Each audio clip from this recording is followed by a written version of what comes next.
Let's disassemble our Mosin. First thing, anytime we're disassembling, whether an M44 or any other gun really, chamber's empty, mag's empty. Always check that.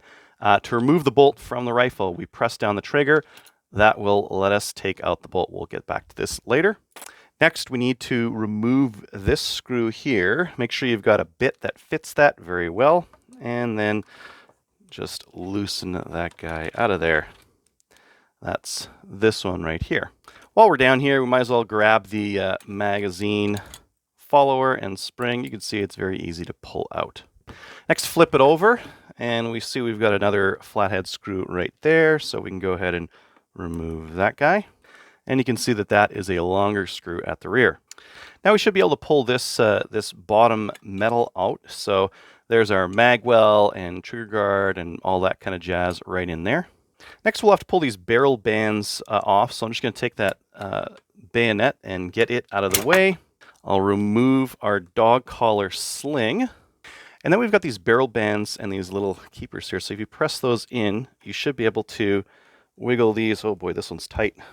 Some of these are going to be really tight, so just carefully ease them off. All right, I got my front barrel band off. Now I need to pull off the rear one. And with both my barrel bands over here, I can take that top part off. And now I can remove the action from the stock. And if you're curious, there's the metal piece that the cleaning rod is screwing into. So if I screw in the cleaning rod, that's the metal bit that I'm screwing it into to secure it. Now on the mag well, there's not really much to, anything really to clean here. I mean, if you've got a brand new one of these in the Cosmoline, you'll want to clean these channels in here and just get that Cosmoline out. But as you can see, this one is fairly well cleaned. So no need to do anything there. With our follower and magazine spring, again, if there was any Cosmoline, we need to clean that. Not really necessary here. If I wanted to disassemble this bayonet further, I could pull this screw out and pull this whole thing out. I'm not going to do that on camera just because it's not super interesting, but that's something that you can do as well. And we can take a look at this rifle stripped down. You can see how simple the trigger mechanism is. And this is actually where you can do a trigger job. So if we pull this screw off here, we'll be able to get into the trigger. I'm not going to actually do a trigger job on it. I'm just showing you guys where that is. There's our interrupter. Sometimes there can be issues with the interrupter not interrupting properly. In which case you'll get rim lock, which I have had on this rifle. There are some things you can do to tweak these as well. The screw that holds it on is just over there. Now, just in case any of you were curious how this trigger setup was, you can see that it's kind of being held in there, but I have taken this little screw out. Next, I can just push this pin out here, and that'll let me get the whole shebang out. So that's our trigger, and this is the bits that you would adjust if you wanted to make your trigger job. To reinstall, just pop them in place, get that pin, push it in from the one side. Let's go ahead and disassemble our bolt. The first thing we're going to need to do is to decock it. So you can see it's kind of up on an edge there. So if we pull this guy and turn it over, we're releasing some of the tension in there. We're also making it so that some of the stuff can come off. Bolt head comes off. This bar comes off. And now we can... And then now we need to unscrew this thing from the back. And one of the tricks here is that this guy can actually be used to kind of hold on here and then to unscrew it out. So you can turn it, and it's holding on the firing pin. As you can see there, it is slowly unscrewing there. So let's just keep going. And it'll release. Make sure you've got a hand on it because there's still some spring pressure there. And we can remove the firing pin and firing pin spring. And there's really nothing holding us on the back on here. When you clean your bolt, I would really recommend using some pipe cleaner because that can get into some funny spots like inside the firing pin channel, around your bolt face and that kind of thing. And just ensure that you get into all those little channels to give her a nice clean. To reassemble, what we're going to do is pop this kind of like that.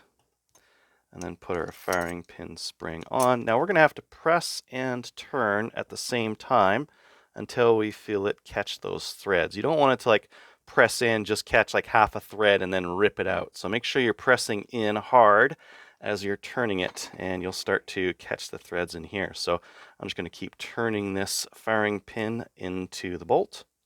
And what I'm looking for is basically for that firing pin to be flush and for the strikes to match up here.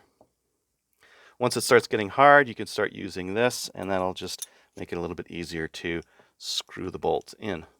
And you can see there, I can move it. This is looking a little bit proud. Let me just take it a half turn out. And there it is flush. And I'm just going to turn it a little bit more just to get that strike perfectly lined up. Next, I'm going to take this piece here and pop it on. Now, this is kind of easy because this part here has to match up with there. So I just put it in there, and it should just go in like that. All right, with this bolt, what I need is that nub to go in right there. So what I'm going to do is get it like that, and then just pop it in right there. So it's kind of being held in place lightly. Then I'll need to pull back on this one and turn. And what I'm looking for, as it turns, the bolt should match up right here. Now the bolt feels like it doesn't want to go anywhere. This doesn't want to go anywhere. And I'm good to put this back in the rifle. Next, I'll need to recock the action. And to do that, I'm just going to hang on to this bolt here. And I'm going to pull this part back and then turn it so that it's locked on there. And you can see that it's kind of sitting nice and up on where it should be. Next, I can take my stock and my action and feed the trigger through. I'm making sure that my barrel bands are nice up and high on there, and I've got my action on my receiver again. Now I can take that magazine and trigger assembly, get it through the trigger there, pop it in place, get my nice long bolt right there, and it's going to go right in the rear right there. I can carefully put it back together. Short little screw goes up front. Bolt goes in.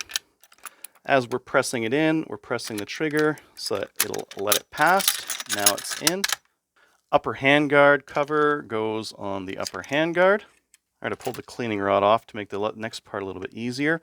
Next, my barrel bands are going to go on. They always have the join at the bottom. So if you remember that, it should be easy enough to get them on. And they just kind of click on past the little doohickey there. Need to turn that one. And they just clip right in. Finally, let's get our cleaning rod back in place. And let's screw it into that metal part that we looked at earlier. Next, let's get that dog collar through the spot for the sling there. Through the loop. Dog collar's on. Take the bayonet. Pop it down. Keep your fingers out of the way. Next, we'll need to function test the rifle to make sure that we've done everything correctly. So I'm going to take a look. I am empty here. I check the firing pin. I check the safety. Oh my God, what a terrible safety. And safety's working as well. So this rifle is back to functioning order.